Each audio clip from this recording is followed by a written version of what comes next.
Tonight, I'm very pleased to welcome a man who has been an incredible champion for so many of these values that we all share, and we've shared them for a long time. I don't think too many of you people have heard of him.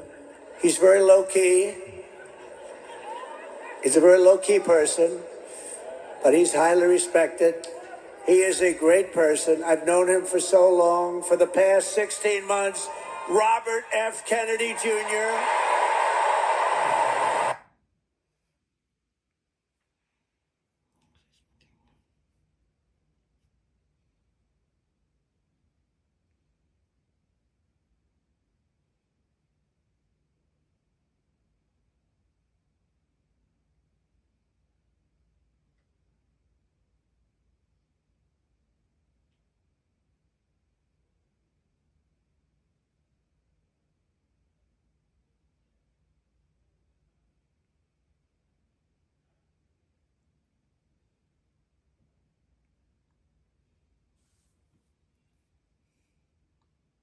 Man, whoa.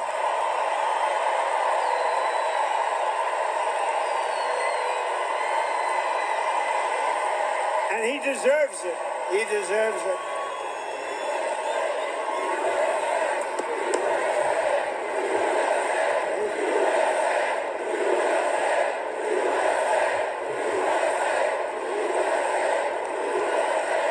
For the past 16 months, Bobby has run an extraordinary campaign for President of the United States. I know, because he also went after me a couple of times. I didn't like it.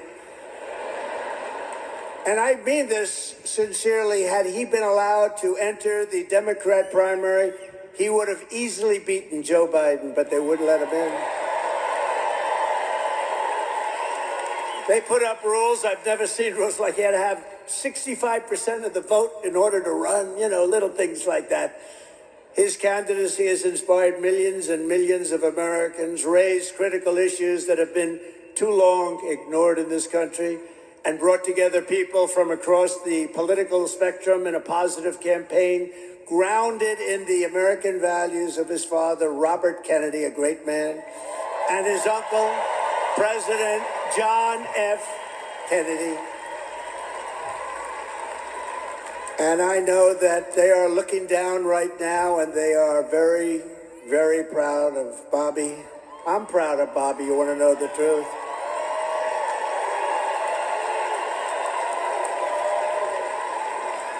And I don't think I've ever introduced anyone that got applause like he just got. I must tell you, I don't think it's true. I don't think I've ever introduced anybody that got applause like that.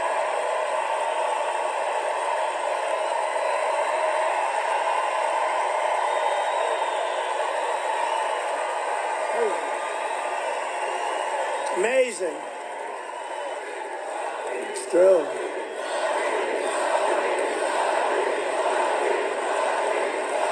Amazing.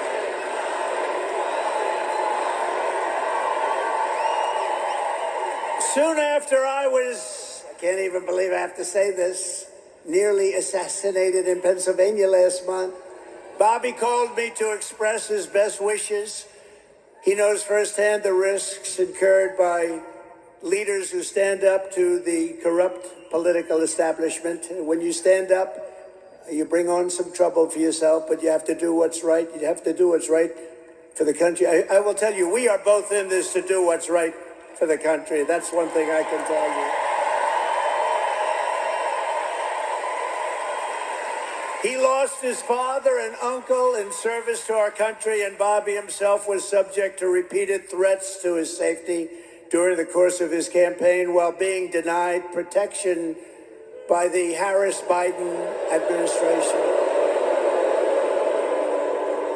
And this is a tribute in honor of Bobby.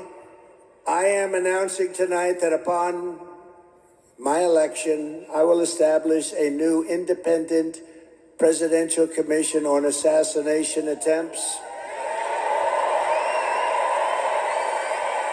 And they will be tasked with releasing all of the remaining documents pertaining to the assassination of President John F. Kennedy,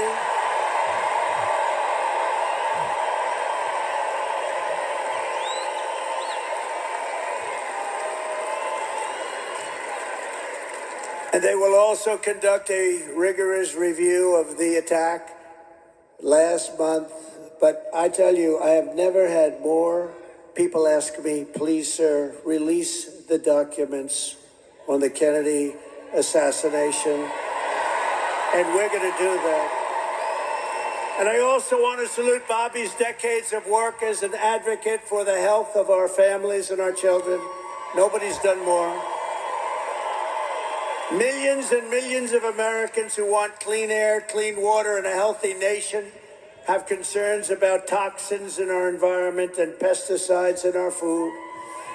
That's why today I'm repeating my pledge to establish a panel of top experts working with Bobby to investigate what is causing the decades-long increase in chronic health problems and childhood diseases, including autoimmune disorders, autism, obesity, infertility, and many more. We want every child in America to grow up and to live a long and healthy life. So I just want to ask Bobby to speak for a little while. I'll stand aside. I'm going to stand aside. But I can only tell you, I've known him a long time. We've been a little bit on the opposite side of the equation, but I will say this, he is a brilliant, I still think of him as young. He's not that young. I always call him young, but he's not that young. But he is a phenomenal person, a phenomenal man who loves the people of this country as much as anybody can love the people of this country. So, Bobby, please say a few words. Thank you very much.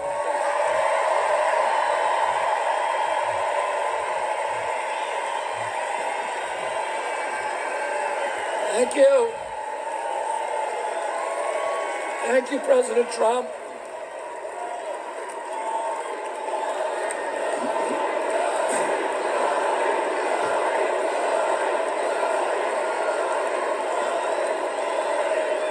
Thank you. A few hours after the assassination attempt at Butler, I got a call from a safe food advocate named Kelly Means, who's been fighting for many years to try to end the corruption at CDC and FDA and USDA. And these institutions, these regulatory agencies, are actually run by the big food processing companies, the big ag and the chemical companies that they're supposed to regulate. And he said to me that he'd been advising me for many years and on my campaign. And he told me that night that he was also advising President Trump. And he asked if I would talk to President Trump. And I said, of course. And about a few minutes later, I got a call from the president. And we talked. We had a very good talk. And then he invited me to come see him the next day. And I went to Minneapolis and saw him. We met again a couple of weeks later in Florida. And we talked about, not about the things that separate us because we don't agree on everything, but on the values and the issues that bind us together. And one of the issues that he talked about was having safe food and ending the chronic disease epidemic.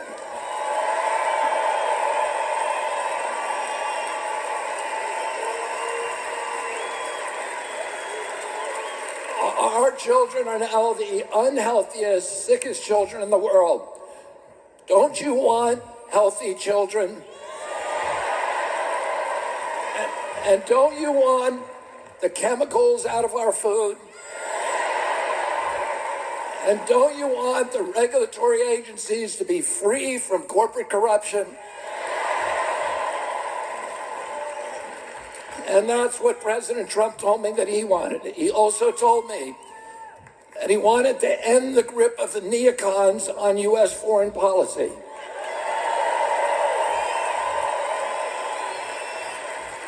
He said he didn't want any more $200 billion wars in Ukraine, that we could use that money back here in the United States.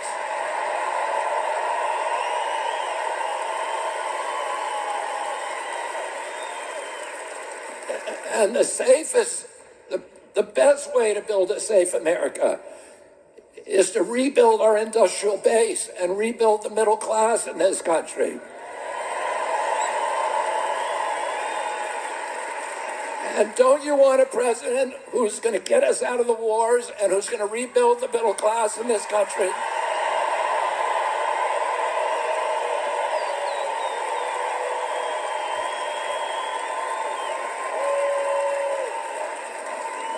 And he told me that he wanted to end the censorship because the whole basis of American democracy is the free flow of information.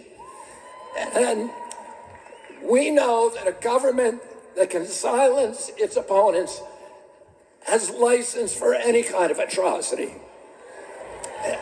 And can you think of any time that you can look back in history and say that the people who were censoring were the good guys? They're always the bad guys, because it's always the first step down that slippery slope to totalitarianism.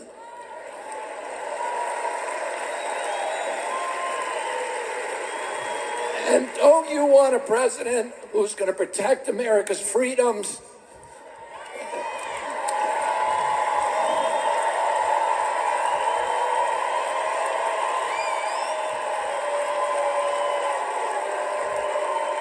And who is going to protect us against totalitarianism?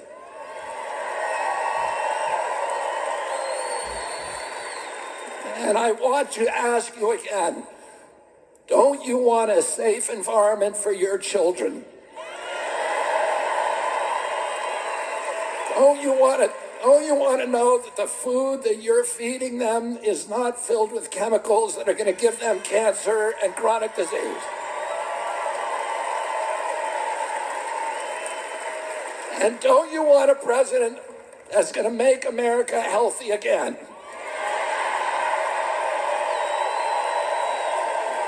Thank you all very, very much, and God bless you, and God bless America.